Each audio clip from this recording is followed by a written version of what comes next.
Hello and welcome to Personable, a podcast focused on speaking to the world's best, enabling you to become the best that you can be. My name is HarveyBracken-Smith, and today I'm honored to be joined by Athan Wright. Athan is a senior at Duke University studying visual media studies, as well as being a YouTuber. In fact, there is not that much content, videos, TikTok and or otherwise, about Duke University. So before I was applying and after I got in, I was scouring the internet and found myself watching all of Athan's videos, Yeah. which were incredibly helpful in giving a realistic insight into what life was actually like. I think I may have actually met him. He probably won't remember this. I may have met him on one of my first days visiting, and having that real connection was something that helped convince me to want to come in the first place. But Ethan, I wanted to get started by asking you if you could take me on the journey of like your childhood growing up to what led you to Duke University in the first place. Okay, well, first of all, thanks for having me. Happy to be here. Nice introduction.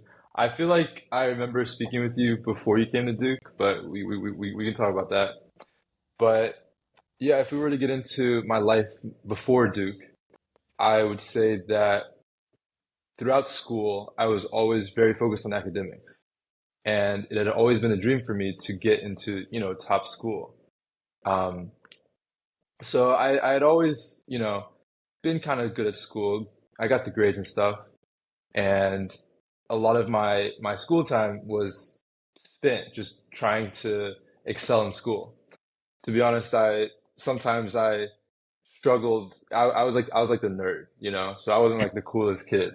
But I did have some of the grades, and a lot of high school was spent me just trying to do as much as possible to set myself up well up in college. Um, so it's, joining all the clubs, studying. I actually started a lawn mowing business. I kind of did everything.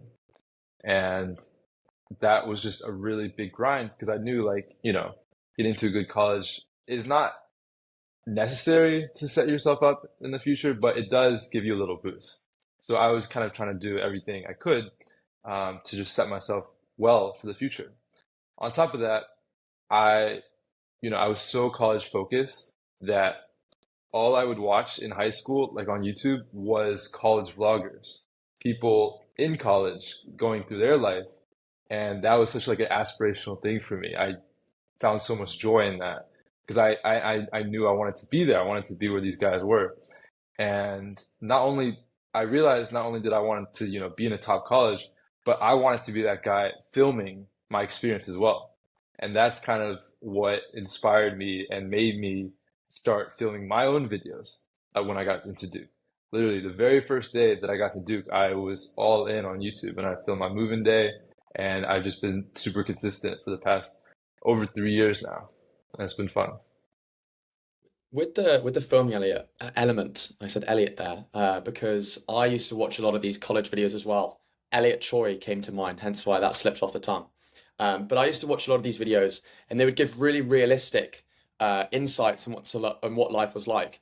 It almost seemed like their lives were like films that I wanted to be a part of, and in fact, probably great advertisements for those universities in particular. But with the filming element, I think it can be quite hard to be personable, to be your authentic self whilst also filming. Did you find there were any barriers while you're in this new place, you don't know many people, and you're trying to make friends, whilst you're also trying to make content, something you're learning for the first time as well? Yeah, definitely. And really quickly, because you brought up Elliot Choi, he was like my biggest inspiration. When I was saying like college vloggers, he was the one I was thinking of. I'd always watch his videos. I actually did a whole video to get his attention. He's this YouTuber with 1 million subscribers. And I got his attention and ended up going on an hour call with him. And I learned a lot about YouTube. It was amazing. But anyways, yes, I did struggle a lot with, being personal, being authentic on camera. That's actually for YouTube and just being on camera personality, I feel like that's one of the main barriers or hurdles that you have to go through, which is being able to put out your authentic self, being able to know your voice and put that out on the internet. So, like, honestly, these past 3.5 years or whatever has just been me just trying to figure out my voice and just figuring out the kind of image that I want to put online. Because especially, I'm still like, at least when I started college, I was still a young person, still didn't know really what I wanted to do with my life. figuring things out. On top of figuring all that, having to represent myself online, was a challenge. Then if you want to get into being a new YouTuber, filming in public, that comes with its own barriers as well. It can be very embarrassing to be, vlogging in front of random strangers that you want to be friends with or that you want to make a good impression with. And especially if you're not really making good videos because it's like your first time making videos, it there's a lot of hurdles that I had to go through in order to come out with my authentic self. And I think the biggest lesson I learned throughout that journey was just following my own beat of the drum instead of worrying so much about what other people thought of me and their opinions. Because, at the end of the day, we're all gonna die. I actually think about my death a lot when I'm doing what I want because that just grounds me into just following my life and living without regrets. Because like, sure, I could live for Tommy down the road or whatever, but he's not gonna be there with me when I die. It's just gonna be me, and I'm gonna have to look back at my life and wonder if I lived the life that I'm proud of. So that's like kind of meta or whatever. But I think about my death when I think about staying true to myself and not worrying about what other people think of me as I'm filming my camera around, as I'm embarrassing myself, whatever. I am following what I want and my passions and my dreams, and that is at the core. That's all that matters. I learned, I think I'm probably going to say this quote wrong. I don't know who said it. And I guess it's more of a statement than a quote.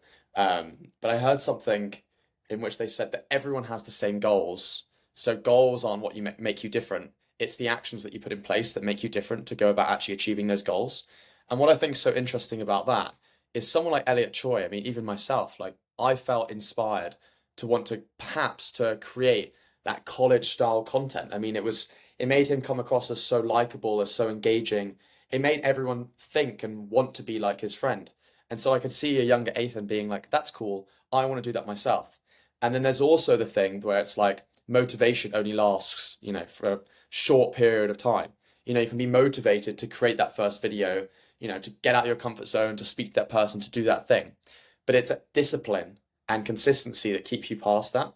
So when you started off, how did you balance keeping that motivation and turn that into a passion to keep going with YouTube over the long term? Yeah, that's a great question because that really gets down to the root of why maybe art in general is so hard for a lot of people. Because at the end of the day, you have to like motivate yourself every day and be continuous, even throughout the days that you're not feeling it. And that's like that's like a new thing for most people. Because especially for me, and I feel like most people, we have school, right? And school tells us exactly what to do every single day. We know what to do, and we know when we finish our work because it's just like 10 problems on assignment, right? But something creative like YouTube, with the videos that I make, the video can always be better. There's no finish line. There's no one to tell me that I'm done, right? I could always make it better. It could always just get out even more. And that is both a really cool but also terrifying thing because as like the perfectionist that I am, if I let myself just if I don't watch myself, I am going to work on a video forever because it could always be better. And perfection, chasing perfection is such a futile thing because nothing can be perfect. So I've had a whole journey in that of itself of being consistent. And I've seen with my other content creator friends, I've seen some come and go because, sometimes they get a video and it does really well and they get a boost of motivation and then they make a few videos, but then those next few videos, they don't do as well anymore. And then all the motivation goes away and they don't want to make videos anymore, right? So being able to just make video after video, year after year, especially if it's not working, takes so much discipline. It takes more discipline than actual motivation. You have to be, you have to have such a routine out there in your daily life where you just work on your craft every day. for me, I've realized I've started to emphasize the time I spend on my work rather than the results. Because the results are so subjective, right? I could I could, get a few paragraphs of my next video script one day, but how does that compare to me editing a minute of a video the next day? Especially if I scrap that minute the week after because I realize it's trash, you know? So instead of worrying about all the results, I just worry about just having deep work every day for 4 hours. I am for 4 hours every single day of editing, of research, whatever it is in making videos. If I can just hit the 4 hours every day, I've done it. I've done my goal for the day. And actually, the 4 hours is a number I've been experimenting with for a long time. I've been really interested in how people at like an elite level, how much work they put into their craft every single day. So whether it's authors or professional athletes or, maybe entrepreneurs, just whoever it is, I I've been trying to figure out like how much work, how many hours is necessary to achieve what they're doing at their level. And I've kind of in my experience, watching interviews and podcasts and asking some of my friends, 4 hours is a really good sweet spot. People say it's like there's like 8 hour work days where they work 24 hours, or whatever. But I feel like if you were to really look at where their best work was done and how long it was done for, it's about 4 hours.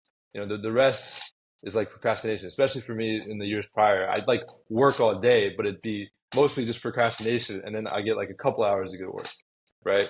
And I've noticed that, I don't know, I look at NBA players actually, and going to Duke, I've gotten to know some people that are going to the NBA, and I've asked them how much they practice basketball every day, and they said like 4 to 5 hours, but that's including stretching, tape, everything, and that's crazy to me because these guys are at the top level, and I also see them; they're still able to have a life, they're still able to be students, they're still able to have a social life, do whatever they want, while also doing basketball at the highest level. And I just see that again and again, people achieving things at the highest level also have a life outside of their craft. And it's because they are very intentional about where they spend their time. I think you make a really strong point there.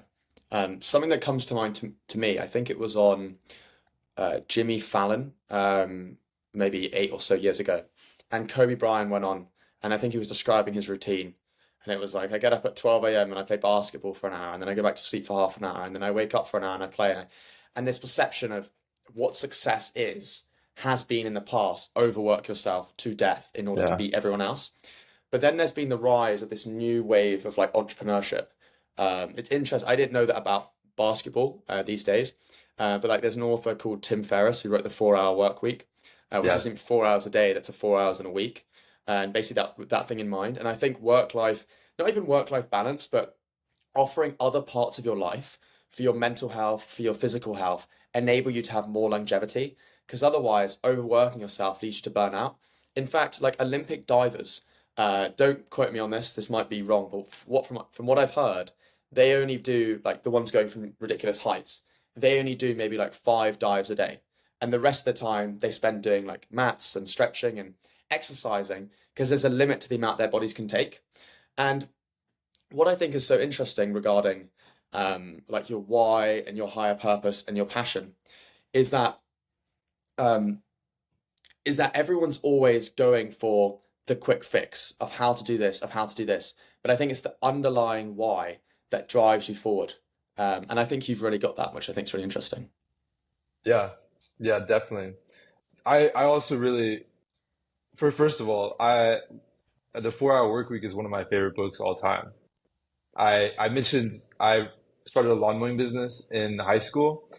That was actually because I read the 4 Hour Work Week prior to that.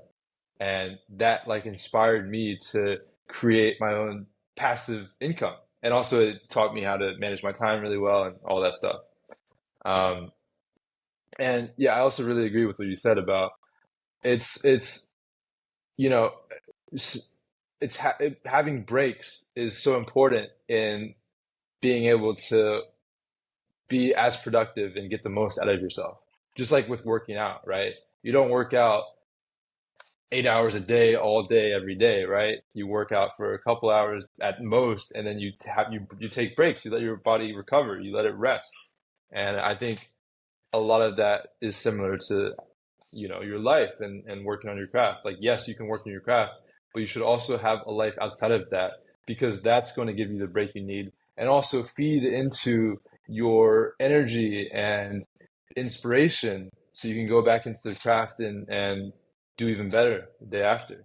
Like for me, I don't know, having a life is able to, I get more creative energy from experiencing life that I can just put back into YouTube. And I feel like a lot of people can do the same in their respective fields.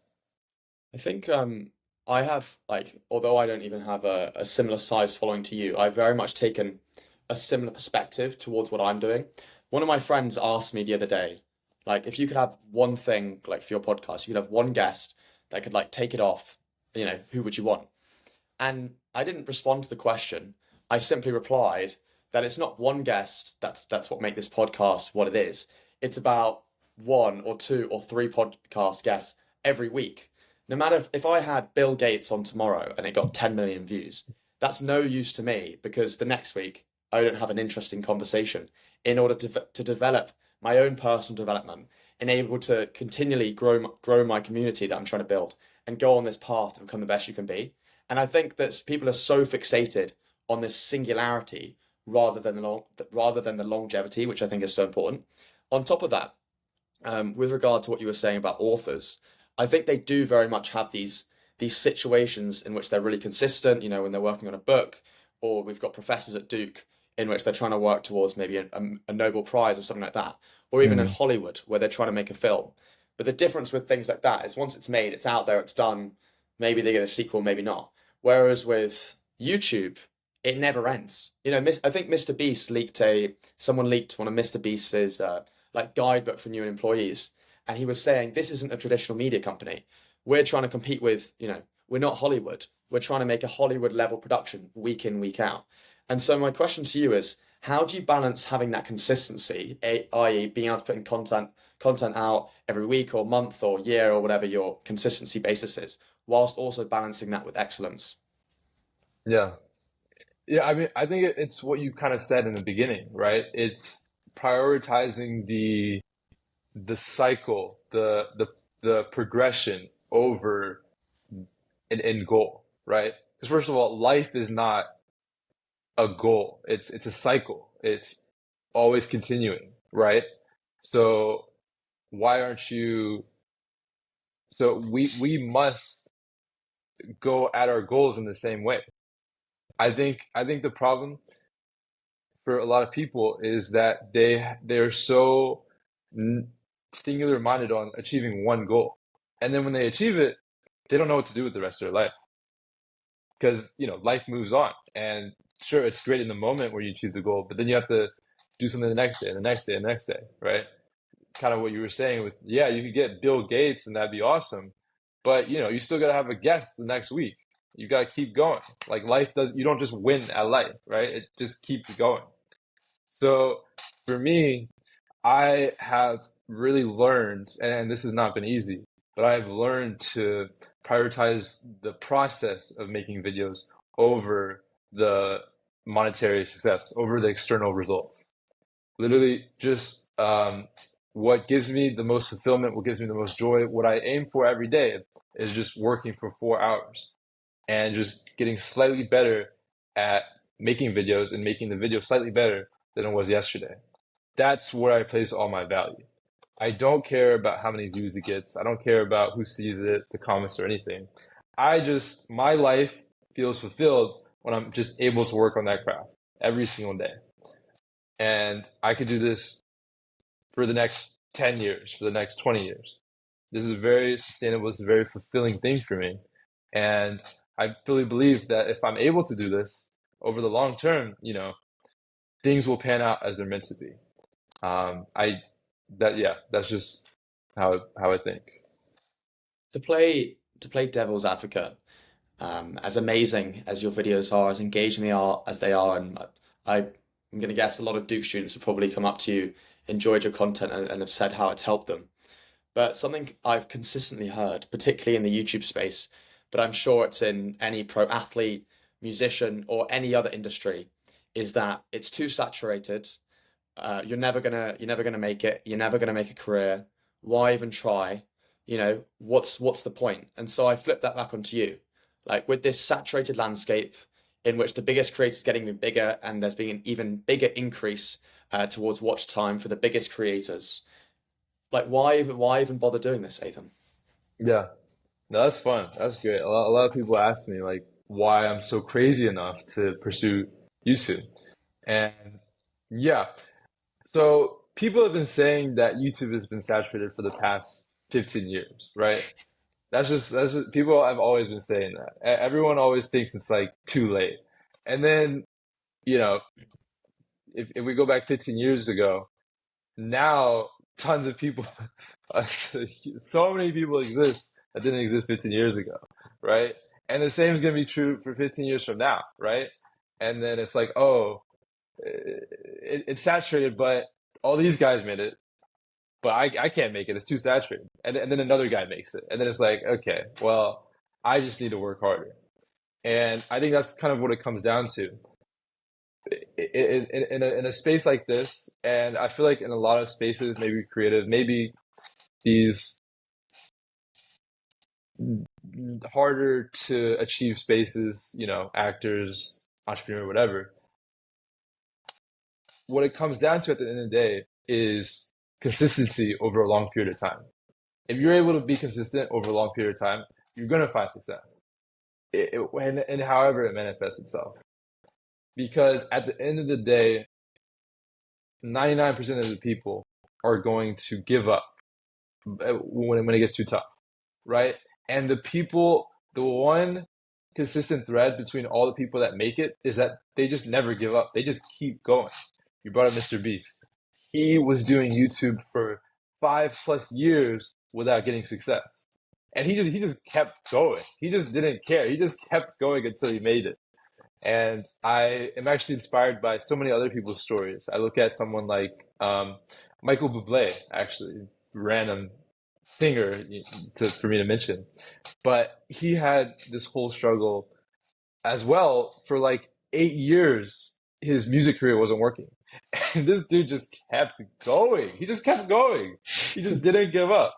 And now he's like this renowned singer, has a beautiful voice. I could go on and on about Quentin Tarantino, same thing with him. He just kept, he made a film, no one watched it, it was trash, but he just believed in himself. He just kept going and he believed, and now, he's one of the greatest directors of modern century. So, yeah, at the end of the day, that's really what it is. Like, sure, it is saturated, but that's for the people that give up so early. But if you're not willing to, go all in for 5 years and see where you're at, then yeah, this isn't really the place for you. With this space, particularly because it's public, I think we've already touched on this, but there'll be a lot of opinions from friends and even close family members who will be telling you what they do and don't like about what you're doing, particularly when something does well or doesn't do well. As you're a smart human being, you're doing well, blah blah blah blah, and yet you're spending all this time on this thing, which isn't necessarily bringing you those monetary or otherwise rewards straight away. With regard to the opinions of others on your content creation journey, what has this taught you about human nature? Yeah. So that's another great question because I used to be such a people pleaser, I guess. I kind of lived for others and I lived to please them and, live by their rules or whatever. And that's what I was saying before. Now I live for myself and I think about my impending doom. Um, and YouTube has been great because it is public. So I have had complete strangers come up to me and talk about my YouTube. And I've had a whole journey with this because, I'm not like a big YouTuber or anything. Uh, I'm at almost 8,000 subscribers right now. But especially when I focus my channel on Duke content, I had like, 1,500 subscribers, but most of them lived with me, right? So like imagine just like 10% of 1,500, it's like 100 people coming up to me talking about my YouTube channel, right? This freshman year, sophomore year. So I was intimately, I had I had very personal experience with other people's expectations of me and opinions of me and interacting with that. And I've had this whole journey because what I realized is, you know, at first I was really, really excited and happy when people come up to me. And I was like, this is awesome. This is amazing. I'm so great because people are coming up to me.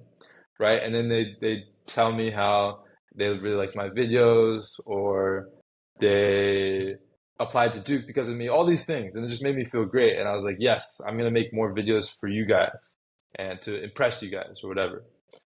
Um, but slowly I kind of realized how, in a way, it was unfulfilling for me to care so much about what other people thought, to put my happiness in in the grasp of others, for my happiness to rely on others, because you know they, I realized that first of all these people didn't know me. They didn't know me. They knew an image of myself that I put on in public, right? That was great, but they didn't know who I was. They didn't know my passions, what drove me, what I thought was funny, whatever. And here I was putting caring about what these complete strangers, to be honest, we were kind of strangers to each other. For me, caring about these strangers for my own happiness was not a very fulfilling thing. And I had a whole journey, a little tough journey of kind of being able to grow out of caring what people that didn't really know me thought, or just caring about what people about me thought in general. Um, Especially because I eventually realized, like, people had all these expectations of me when they meet me. They thought I was like this cool YouTuber, that's just amazing because they saw me in high school and now they get to see me in person. It's like, oh, you're Athan, right? Do something cool, do something, whatever. Do a And backflip. I'm just, yeah, exactly. And I'm just like a normal guy. I don't do anything. I live like the most boring life. I just do YouTube every day. I just grind. So it was like sad for me because I just saw, like, over time as I saw these people, I would just get like less cool in their eyes as time went on. I just went from like this amazing YouTube guy that they saw in high school to just like this regular dude who is in a hoodie getting his food at the dining hall and just in sweatpants or whatever. And that actually was like a little tough for me at first because I was like, dang, I don't want to disappoint these people. I want to live up to these expectations. I want to please them. Um, but what really shifted for me, or what changed for me, is that I realized, like, people didn't see me. They had their expectations. They saw themselves in me. They didn't see me. It was what I did for them that they saw in me. So if it was like my dorm tour videos, I did a dorm tour of all the freshman dorms. That's what they saw in me. They didn't see Athan, this guy with dreams that want to be a YouTuber that's like super funny and charming or whatever. They saw the dorm tour guy. List everything. Yeah, list Yeah, yeah, humbly. everything. Um, they saw the dorm tour guy. They Same thing with me in the daily lives. They saw how I helped them, which is so fair. I provided value to them, and they appreciate that value. But for me to ask for more than that, ask for them to appreciate me, or ask for them to make me happy, is not fair. It's not healthy. It's really bad. I have realized I have to just do my own thing and fulfill myself, and then yeah, all the outside stuff is kind of outside stuff at the end of the day. Why is YouTube the medium to achieve that? I think it comes down to my love for storytelling. I don't see a more effective way to, for me, to tell the stories that I have inside of me, to express myself and the feelings that I have on a deep level to the world. You know, I'm not a writer. I don't watch movies. Where I spend most of my time is social media, is YouTube, Instagram, and that resonates so well with me. I always knew that I wanted to express myself in that way. Then you can add to the fact that I feel like with YouTube, the growth potential is enormous. And I truly believe in the future, all the future businesses will be will have a heavy influence from the creator space. You're already seeing it now with companies like Feastables by MrBeast or Prime with Logan Paul. How it's crazy how these very new companies are taking on and destroying these these giants in the industries. Feastables is destroying Hershey's. Prime is taking on Gatorade and destroying it. And they are such new companies. But because of the power of social media, because that's where all the eyes are, and that it's like these creator-led brands, they're taking over. So for me, I see that, and as an entrepreneur, which was my first love, I see the amazing potential out there if I'm able to build an audience and then create a product that really resonates with them and helps them in a way. Add to the fact that outside of business, there's just so many more opportunities out there if I'm able to have a platform, if I'm able to grow my YouTube audience. I it's just a combination of just great storytelling, amazing growth opportunities, and just a lot of fun. I think the out of reach thing is a really interesting comment you made.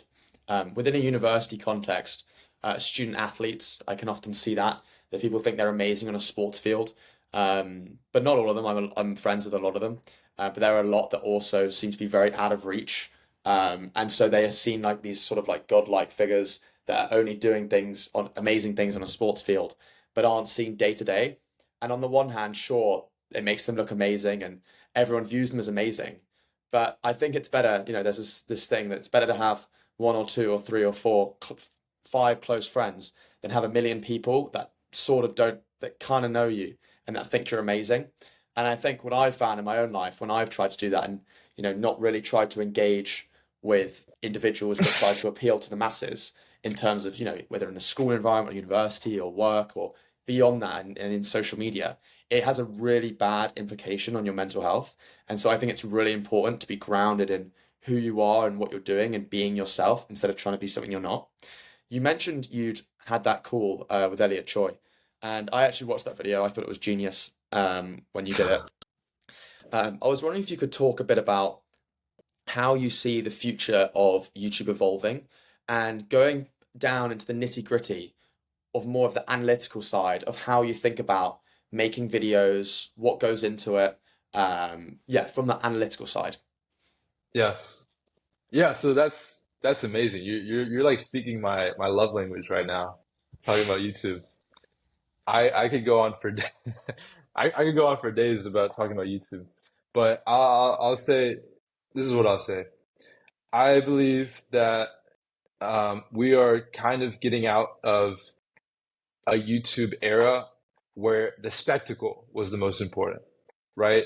You see Logan Paul and his daily vlogs, and every single vlog he was doing this crazy thing. MrBeast, that's how he's got really popular. But he's doing the biggest things that no one's ever seen before, right? And then I guess even now, so much of YouTube is dominated by the spectacles and retention and all these crazy things. But I think I'm personally me and some of the creators that I'm surrounded by, we're starting to see a shift where the story is more important than the spectacle, then the connection and the why behind making the video is more important than just making a crazy video. And I think we're seeing that because a lot of people are kind of getting tired and numb to all these crazy spectacle type videos. They're tired of it. It's becoming too much and it just feels a lot of the same. And so a lot of people are starting to skip past these videos and just try to find something that they can connect with. Try to find another human being who they resonate with their why and their passion, and who inspires them to go on their own journeys. So I'm starting to see that. Even crazily enough, you look at someone like MrBeast, who is like the leader of spectacles. If you look at his videos are getting longer. They're getting more focused on the story, on the connection. Compare that to what he was doing literally like a year ago. He had like 10-minute, heavily retention focused videos. He's seeing how much more important it is to focus on the story and to focus on the connection and the relatability, and just resonate with the audience. And a lot of my friends and I, we are all kind of prioritizing telling true stories like no one else can. Because especially in this more tough YouTube world, we have to lean into our strengths, which is to tell videos that no one else can make. No one else can make the types of videos that I make, not a single person, because they're not me. I am making the videos that only I can make. And the people that watch these videos can resonate with my story because it's a very authentic telling of who I am. And yeah, I think in the future, you're just going to see more and more small creators rise up telling their unique stories.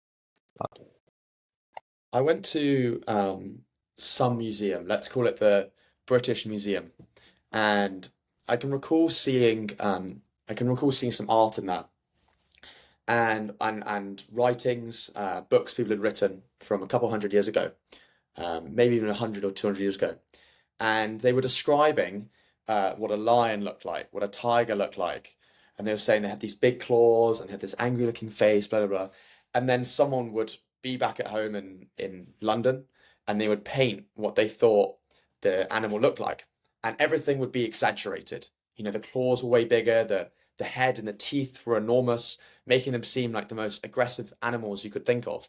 And for me, that is like there's a connection between that and social media, with thumbnails and exaggerating what is and or isn't the case. But that when people didn't have phones or really have photos at the time, they would have to rely on other people to get that information, to learn what did a lion look like, what did a tiger look like. And the minute someone gets a piece of art, a picture of what it looks like, everyone's getting that sharing effect. You get that virality effect in a 100 or 200 years ago. But nowadays, in terms of, here I gave this person $100,000, or I gave this person a Lamborghini, as hard as that is to do, there's a lot of money in the world, and there is more than one person to be able to do it. And then on top of that, with the rise of short form, it's not like you have to watch an hour long video or an hour long, or 2 hour long film to get to a point. You can see stuff within 10 seconds. And so there's being this mass overload, as you mentioned, of seeing the biggest stunt, of seeing the most extreme this and this and this. And to your point, I was going to speak to you about that. But yeah, I think you really got to the crux on that, in that it's the person, it's being your authentic self. No one else can be you. And I wanted to segue into the storytelling aspect and how you think about putting a story together. Like, is it about taking something boring and putting it in a format that's interesting? Is it about having a story in advance before you film a video? How does your storytelling mindset come together? That's an interesting question. I think for me, at the core of it, it's what emotions I'm feeling inside. What what is this idea that I need to express? That's where it all starts, right? So, okay, something interesting. I am currently experimenting with the kinds of stories that I want to tell, with what I truly want to express. And so just for some context, I spent the last year abroad in Japan. And throughout the whole year, I had an amazing journey, self-discovery, all that. Same thing with my YouTube channel. Um, I vlogged my whole journey in Japan. And at the end of that journey, I kind of said goodbye to vlogs because I had kind of said all I wanted to in the vlogging space. I had been vlogging for 3 years at that point. First 2 years of my Duke journey, vlogging that, and then I went to Japan and I vlogged that. And I realized that yes, while vlogging was really cool and is how I got my start, that isn't ultimately what I wanted to do for the rest of my career on YouTube. Because at the end of the day, I don't have that much to vlog about. I live a very simple life. I just work and then I just like, hang out with my friends and eat or whatever. It's not very sustainable to vlog about that, especially if I want to make a career out of this. So now coming out of Japan, I have been figuring out what my next thing is, what I'm doing besides vlogging, which is, been a crazy thing for me because vlogging was my whole life. That's all I did. And I've been trying some really crazy new things. For example, I don't know if you saw it, but my most recent few videos are me playing video games. This is the craziest thing. I never thought I would do that. But that whole reason that I started that was because I felt this urge to kind of make my own anime in a way. Coming from Japan, that was also me trying to make my own anime, live an anime life. Because I was in Japan, it was very beautiful. It was the dream for me, and I wanted to capture all the feelings that I had before I went to Japan, and how beautiful I thought it was. I wanted to capture that in the moment, and kind of live an anime life. And then I kind of wanted to double down on that idea, and I chose to do that using video games. Because the thing with video games, or what I saw, is that nowadays games are so good that it's the visuals are comparable to like a Hollywood CGI movie. The games are that beautiful. It's amazing. And then you add on to the fact that it's just a really good story, lots of things to build upon. I think at the core, there's just an amazing, amazing story that you can make from video games. So that's what I did. I played this game called Skyrim. It's like this open world fantasy adventure. And I kind of role played living an anime life. I role played and instead of playing the game, instead of being like a person that played the game, I role played being in the game and being in this new world. And what would I do if I was in this new world? And I kind of told this adventure that I had in my heart, because I'm the type of guy, since I was little, I'd read fantasy books. I always wanted to be in these fantasy worlds. I'm a big anime fan. I love seeing people going on these crazy adventures and accomplishing their dreams or whatever. So I decided to express like that inner like child that I had in me through my videos. And I did that. And it was really fun, but at the end of the day, I kind of realized that isn't for me. Um, there's reasons for it. One of the big reasons is I'm not actually, one of the biggest reasons I'm not going to pursue it anymore, actually, is I'm not the biggest gamer, to be honest. I have never like played many games. I only bought Skyrim for YouTube. And then I played another game called Cyberpunk. I only played Cyberpunk for YouTube. But I don't personally enjoy it just to play as the game. And I realized that like in my space, I'm going against people that truly love to play these games. That would play these games for hours upon hours upon hours every single day. And that's just not who I was. It was a lot for me to just play a game because I cared so much more about the story than actually playing the game. So now I'm trying to figure out more what I truly want to tell, what I want to express in myself. And yeah, at the end of the day, my storytelling comes down to those emotions that I want to express. But even with that emotional side, so let's say I'm filming a day in the life, right? Like I get up, I'll go to the gym, maybe I'll go for a run afterwards, go to a class, meet a friend for a coffee, go to another class, have lunch, work for like 2 hours, do one more class, go for a walk, have dinner, go to a club in the evening.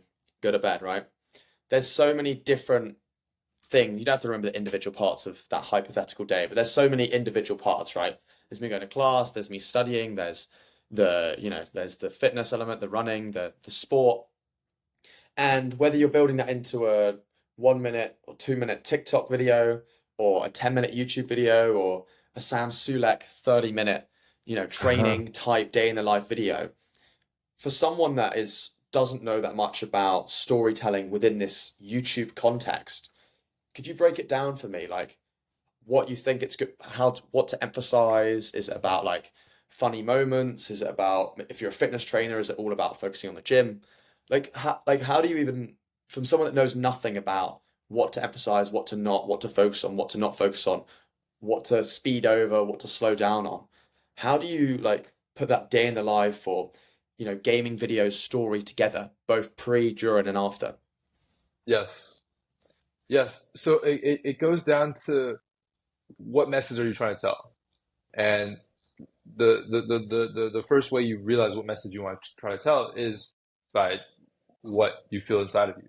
But once you figure out like, okay, this is the message I want to tell, that's going to dictate the rest of the video. So for example, if you want to inspire people with your workout regimen, then you know you're going to focus on the aspirational parts of your day, of your workout. You're going to focus on maybe the progression you've seen with your workout routine and how you've been able to build your muscles and what has been most effective for you. For Sam Sulek, I thought it was Sulik, but I'll say Sulik. You can see with his message, he's like that consistent friend that's there for you every single day, that is working out with you, right? And that's why his videos are 30 minutes long, because they're meant to be played like while you're also working out, you know? And on the side, you're also learning about all of the ways he is able to stay consistent, all of the pumps he's getting, all the inside tips. Because he wants to be that gym buddy friend for you. He's not trying to make money off of you. He's not trying to, get you to stay and watch the video, or else his video would be different. It wouldn't be just a 40-minute unedited video of just him working out, just rambling, yapping for that whole time, And then if you go on like TikTok, maybe you see a 1-minute video of a workout where the intention, this guy he wants to help you as quickly and effectively as possible. Then it's like, fast retention, editing, all of that stuff to just give you that quick answer that you need. So yeah, at the end of the day, it just comes down to what message do you have for the audience? Something that just came to mind, because I've sort of just noticed it in the back of my mind, is that you've called yourself boring like 3 or 4 times throughout this podcast. So I hope we can unravel that from your psyche for afterwards. I don't call it boring. I call it, it's discipline. Like if you want to do something, you got to do the same thing over and over again. That's what takes excellence. It's not about doing, a lot of things for little amounts of time. Sure, that might Yeah. be a bit more interesting, but that just came to mind for me. Yeah, I think the reason I keep saying that I'm boring is because yes, my days are often the same thing. And yeah, another word for that would be disciplines. That's like the nice word, I suppose. But it often comes to mind how boring it is when my friends ask me what my plans are for the day and or what I did for the day, And maybe the first day they asked me, I'm like, oh yeah, I was doing YouTube and I played some basketball and I ate food and I did school. And it's like, oh, cool, cool. And then they tell me about their day. And then another day comes around and they're like, oh, Athan, what do you do? Oh, I did YouTube, played some basketball, did school and stuff. They're like, oh, cool, cool, cool. Another day comes around, I say the same thing. It kind of gets old by like the 10th day, by the 20th day, especially when all my friends are doing all these crazy things. So yeah, while I like to see it as disciplined, I also recognize how pretty bland that kind of life is. But for me, it's what fulfills me. So wouldn't do anything else. What But what I think is interesting with regard to your point about longevity will create success because 99% of people will stop or quit before that point in time. Is I bet you in 10 or 15 or 20 years' time, when you're still playing basketball and making YouTube videos, some kids who are probably our age now or even teenagers will be like, I want his life, I want to do that. And so I think it's interesting how doing the same thing, but a difference in how it's perceived makes people want to do it or not. Um, I wanted to transition a bit. You've talked briefly about your time in Japan. You spent a whole year, you spent your whole junior year there. I haven't been to Japan. It's definitely on my bucket list of places I want to visit in the future. Having experienced that completely different culture, how has that changed the way that you view life? That's that's a great question. I could also speak so long about this. Okay. I think the biggest thing that going to Japan for an entire year and living in that country and living by their ways has taught me is it's just given me perspective on life. And what I mean by that is for all of my life, I've only lived in the US. For the past more than 10 years, I've only lived in North Carolina.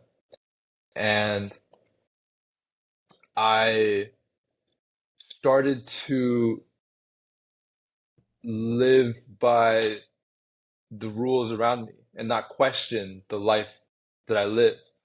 Whatever I saw, I took as a fact, as a way of life, as that's just how things are. And then I go to Japan, and nothing is the way that I've seen. Nothing. Everything to to the way people throw away trash. Freaking, that's crazy. There's like 8 different categories of throwing away trash. To the way you order food, to just walking outside, there's no trash cans. The cleanliness, whatever. It's a completely different way of life.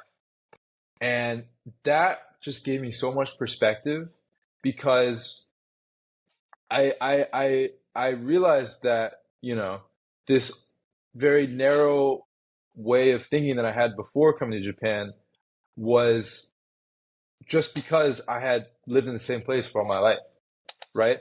But the world is so much bigger than the little town that I lived in.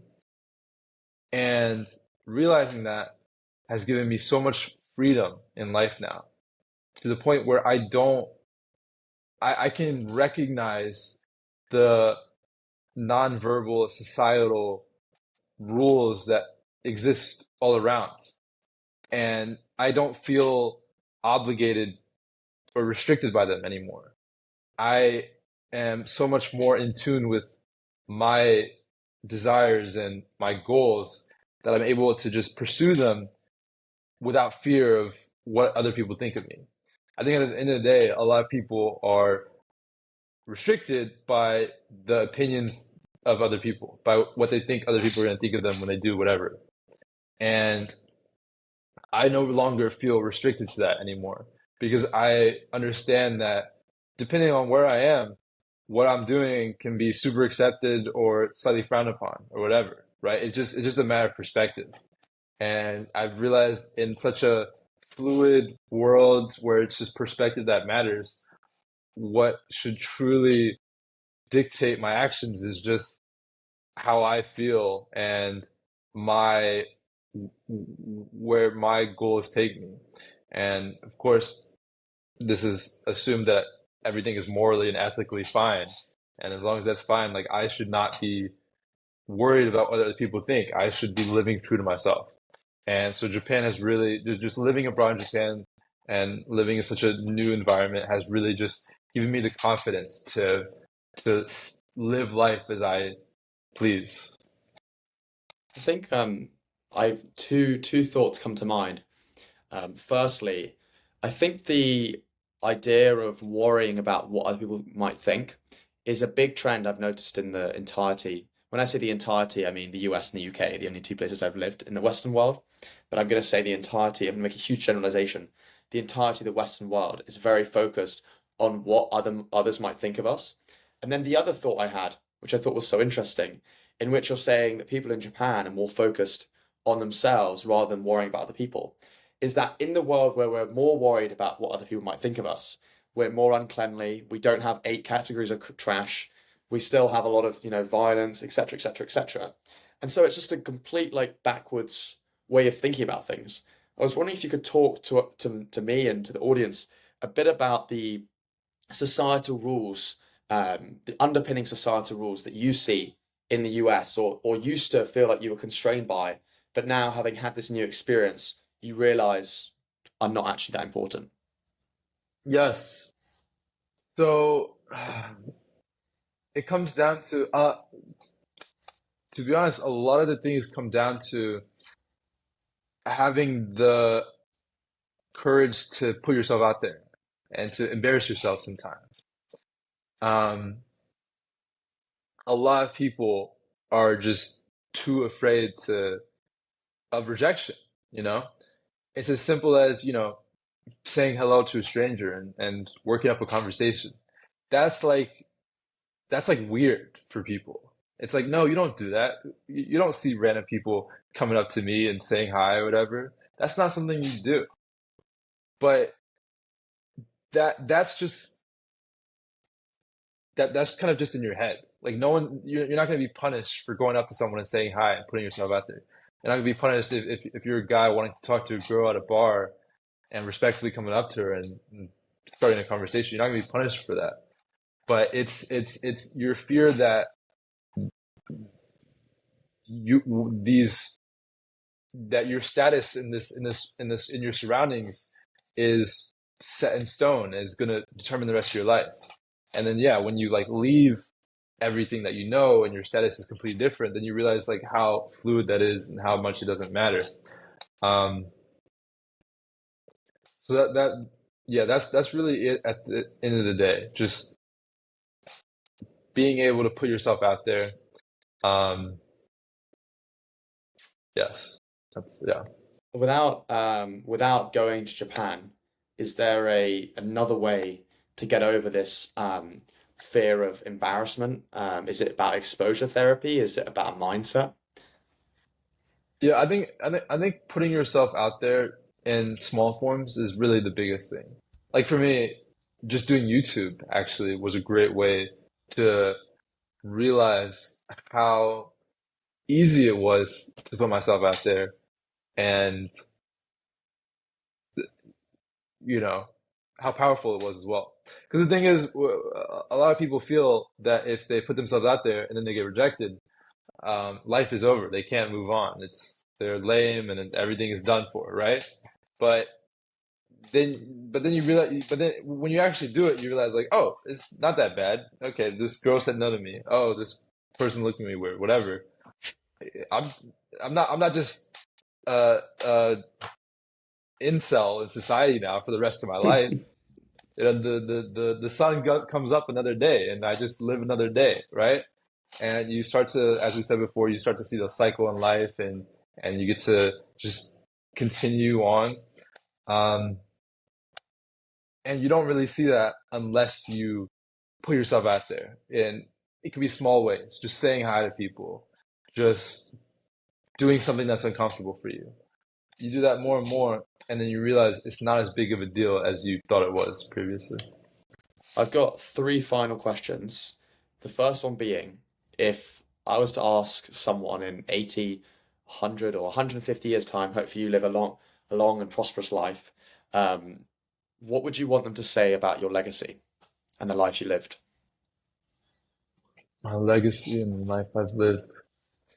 I would want them to say that I was a person that always stayed true to themselves, that didn't compromise his values, and that tried to be a force of positive energy for everyone that surrounded him.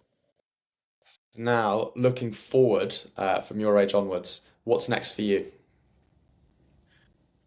What's next for me is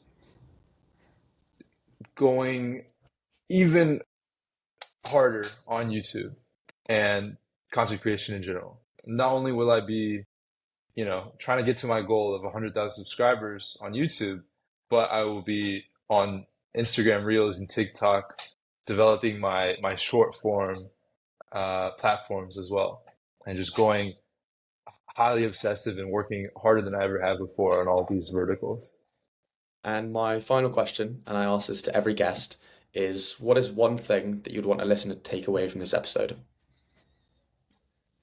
The biggest thing that I want people to take away from this episode is basically what I've been saying, repeating myself, sounding like a broken record.